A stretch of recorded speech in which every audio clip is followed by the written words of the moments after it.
Shalom Elohim, haleluya, puji nama Tuhan. Semangat pagi Bapak Ibu Saudara yang dikasihi Tuhan kita, Yesus Kristus. Jumpa lagi bersama saya Pendeta Samuel Mabuntu dalam Renungan Pagi ke 2287 hari. Renungan pagi ini mengudara. Puji Tuhan. Bapak Ibu Saudara yang dikasihi Tuhan, sebelum kita membaca, mendengarkan, dan merenungkan firman Tuhan hari ini, mari kita berdoa, minta pimpinan Roh Kudus. Kita berdoa. Bapa di surga, kami sangat membutuhkan kebenaran firman-Mu sebagai makanan tubuh, jiwa, dan roh kami. Puaskan kami dengan firman-Mu ini, agar kami kuat menghadapi kerasnya kehidupan ini, dan tetap menjadi berkat, tetap menjadi terang Tuhan di antara kegelapan dunia ini. Di dalam nama Tuhan Yesus yang adalah firman Allah yang hidup, kami berdoa. Amin. Haleluya. Bapak Ibu Saudara yang dikasihi Tuhan, bersama dengan saya kita akan belajar Alkitab dari kitab Kejadian sampai kitab Wahyu. Mari buka Alkitab kita. Yehezkiel pasal 45 ayat 18 sampai ayat 25. Di bawah perikop persembahan-persembahan dalam hari-hari raya. Demikian firman Tuhan. Beginilah firman Tuhan Allah. Pada bulan yang pertama, pada tanggal 1 bulan itu, ambillah seekor lembu jantan muda yang tidak bercela, dan sucikanlah tempat kudus itu. Imam harus mengambil sedikit dari darah korban penghapus dosa dan membubuhnya pada tiang-tiang bait suci dan pada keempat sudut jalur keliling yang ada pada mezbah dan pada tiang-tiang pintu gerbang pelataran dalam. Demikianlah engkau harus perbuat pada hari pertama bulan yang ke-7 demi orang-orang yang berbuat dosa dengan tidak sengaja dan tanpa diketahui. Dengan demikian engkau mengadakan pendamaian bagi bait suci. Pada bulan pertama, pada tanggal 14 bulan itu, haruslah kamu merayakan hari raya Paskah. Dan selama 7 hari, kamu harus makan roti yang tidak beragi. Pada hari itu, raja harus mengolah lembu jantan sebagai korban penghapus dosa karena dirinya dan karena seluruh penduduk negeri. Selama 7 hari, hari raya itu, ia harus mengolah korban bakaran bagi Tuhan. Tiap hari 7 ekor lembu jantan dan 7 ekor domba jantan yang tidak bercela. Dan untuk korban penghapus dosa tiap hari seekor kambing jantan. Sebagai korban sajian, ia harus mengolah 1 eva tepung dengan seekor lembu dan 1 eva tepung dengan seekor domba jantan dan minyak 1 hin untuk 1 eva. Pada bulan ke-7, pada tanggal 15 bulan itu, yaitu pada hari raya, ia harus mengolah seperti ini selama 7 hari. Korban penghapus dosa, korban bakaran, korban sajian, dan minyak. Amin. Haleluya.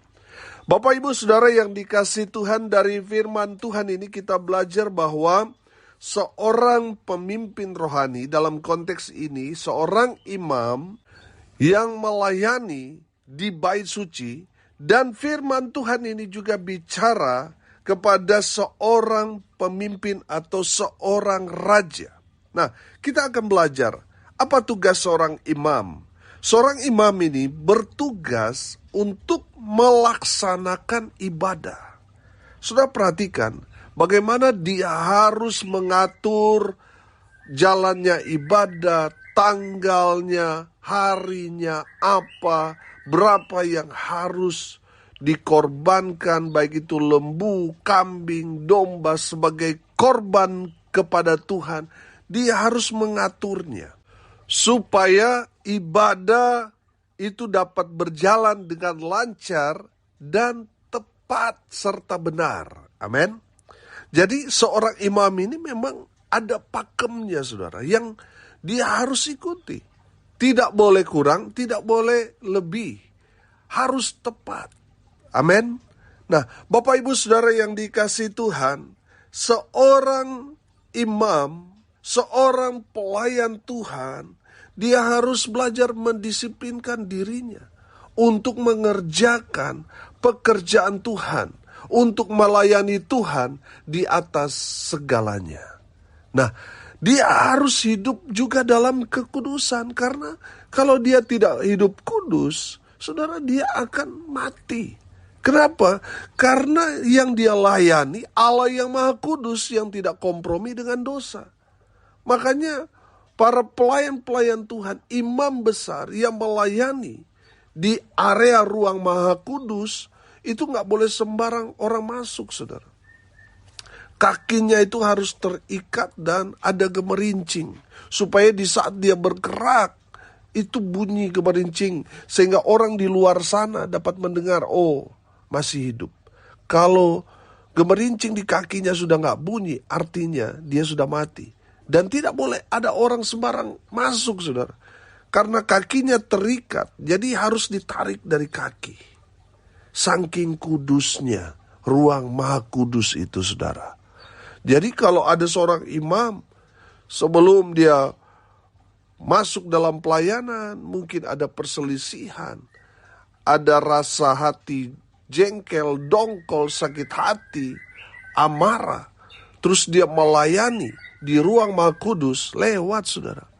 Makanya beberapa waktu yang lalu saya bilang, seorang hamba Tuhan itu harus menjaga hidupnya, menjaga hidup kudus, menjaga supaya urapan Tuhan terus mengalir dalam kehidupannya. Amin. Supaya tidak melakukan hal-hal yang keliru, yang salah, yang melenceng, yang menyebabkan dia kompromi dengan dosa.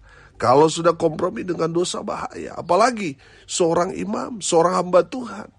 Bapak Ibu Saudara yang dikasihi Tuhan, jaga hidupmu. Sebagai seorang yang melayani Tuhan, harus hidup dalam kekudusan. Amin. Jangan cemari hidupmu dengan hal-hal yang bodoh, dengan hal-hal yang mencari kesenangan sesaat, tetapi menghancurkan kehidupan saudara. Bapak Ibu Saudara yang dikasihi Tuhan, itulah tugas seorang imam. Dia membawa semua korban dari umat Tuhan kepada Tuhan. Imam itu menjadi perantara antara umat dengan Tuhan.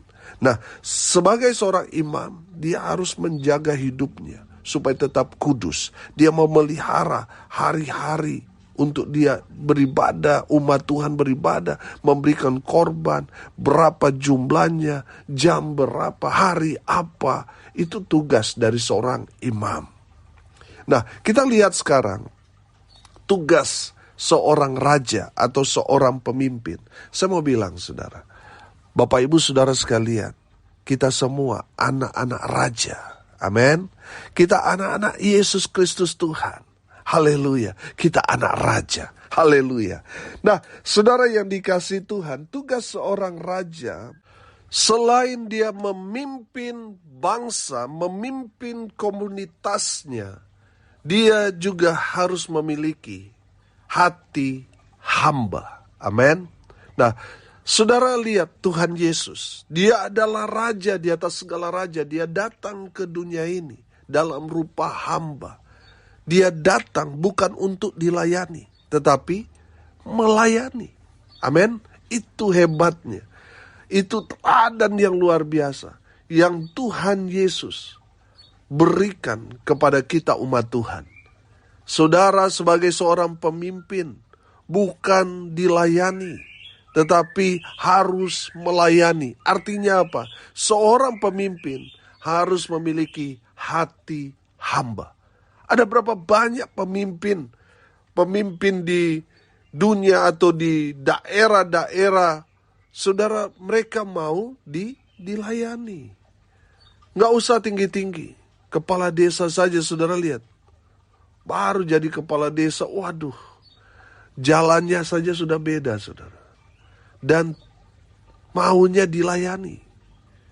Nah, Kalau kita belajar konsep pelayanan Yesus, seorang pemimpin harus seorang yang melayani. Amin. Bukan dilayani, tapi melayani. Amin. Jadi pastikan saudara menjadi seorang pemimpin. Pastikan saudara memiliki jiwa atau hati seorang hamba yang melayani. Jadi kalau saudara dipilih menjadi seorang pemimpin, tugas saudara layani orang-orang yang memilih. Kalau dalam pilkada sekarang ini, nanti di satu hari nanti saudara menjadi pemimpin, katakanlah menjadi bupati. Saudara bukan hanya jadi bupati bagi orang yang memilih saudara. Karena saudara sudah menjadi bupati, gubernur, bahkan presiden, secara otomatis saudara menjadi bupati bahkan orang-orang yang tidak memilih saudara. Saudara menjadi pemimpin mereka. Amin. Jadi jangan mengkotak-kotakan. Kalau dalam pemilihan oke lah. Biar ada pilihan, ya kan? Silakan. Tapi setelah saudara terpilih, saudara harus menjadi bupati bagi semua. Menjadi gubernur bagi semua orang di wilayah saudara. Menjadi presiden, menjadi pemimpin bagi semua orang yang suka atau tidak suka dengan saudara. Saudara menjadi pemimpin mereka. Dan tugas seorang pemimpin, saudara perhatikan di ayat 22. Pada hari itu raja mengolah lembu jantan sebagai korban penghapus dosa. Karena dirinya dan karena seluruh penduduk negeri. Saudara, lihat, raja mengolah. Artinya dia memasak, dia mengerjakan. Itu kan luar biasa. Mengajarkan kita bahwa seorang pemimpin harus bekerja. Amin. Nah, saudara lihat juga. Seorang pemimpin dia harus menanggung dosa negerinya. Jadi saudara yang dikasih Tuhan, kalau saudara cuma jadi rakyat ya bersyukurlah. Seorang pemimpin dia punya tanggung jawab lebih besar daripada cuma rakyat. Karena dosa, misalnya dosa desa itu yang bertanggung jawab kepala desa. Saudara jadi bupati, saudara menanggung dosa satu kabupaten itu. Lebih besar lagi gubernur satu provinsi itu. Lebih besar lagi presiden satu bangsa itu. Dia harus tanggung. Nah, tanggung jawab seorang pemimpin itu besar. Makanya saudara harus bergandengan tangan. Saudara mau suka atau tidak suka pemimpin saudara, saudara harus dukung dia kalau dia sudah terpilih. Jadi saudara yang dikasih Tuhan, tanggung jawab seorang pemimpin itu besar. Saya kasih contoh sekali lagi. Seorang gembala, seorang pendeta, dia itu bertanggung jawab untuk seluruh jemaat yang Tuhan percayakan kepadanya. Saudara, saya waktu pandemi, saya bergumul sekali. Kenapa? Karena jemaat hampir semua tidak lagi bekerja. Karena hampir semua jemaat buruh, saudara. Buruh kasar. Dan saya mendapat firman Tuhan. Beri mereka makan. Sama seperti murid-murid. Bingung. Aduh, banyak sekali orang ini. 5.000 kakak.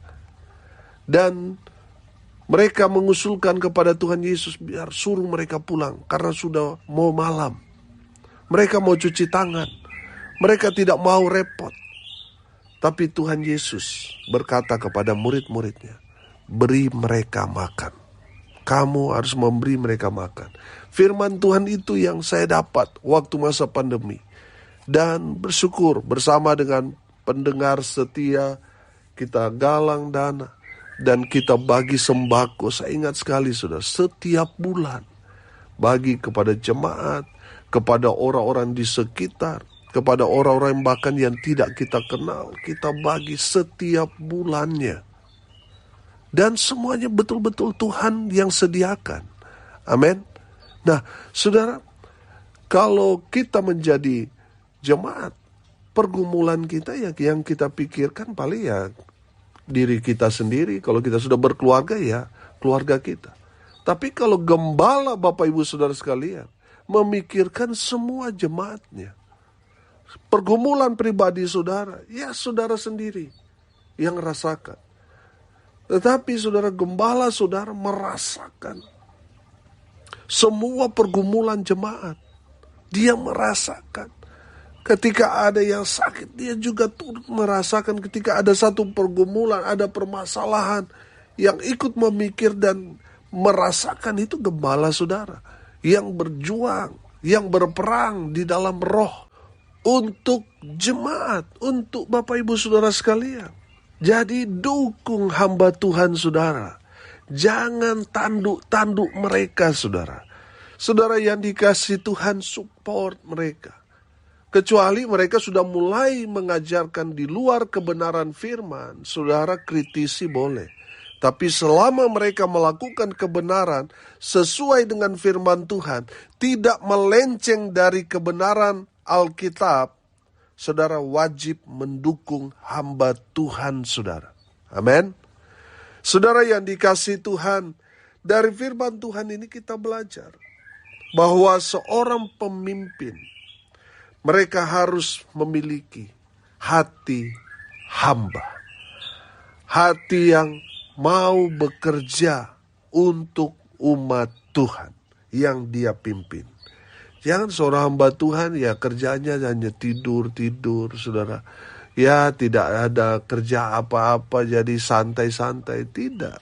Seorang hamba Tuhan ya dia harus keliling, dia harus berkunjung. Makanya di dalam pelayanan kami ya saya harus berkunjung ketika jemaat ulang tahun. Kita harus datangi, jangan sampai kita hamba Tuhan kita tidak tahu tempat tinggal dari jemaat. Saudara yang dikasih Tuhan, kita harus datang, kita harus mengenal, kita harus tahu pergumulan mereka, supaya kita terus bawa kepada Tuhan melalui doa setiap hari, tentang keluhan-keluhan jemaat dalam kehidupan mereka, kita harus bawa kepada Tuhan. Supaya apa? Tuhan tolong jemaat untuk menyelesaikan masalah-masalah mereka. Tuhan kasih solusi, Tuhan berkati. Amin. Nah, dalam peran dalam pelayanan seorang pemimpin, yang dilihat orang yang dipimpin adalah teladan.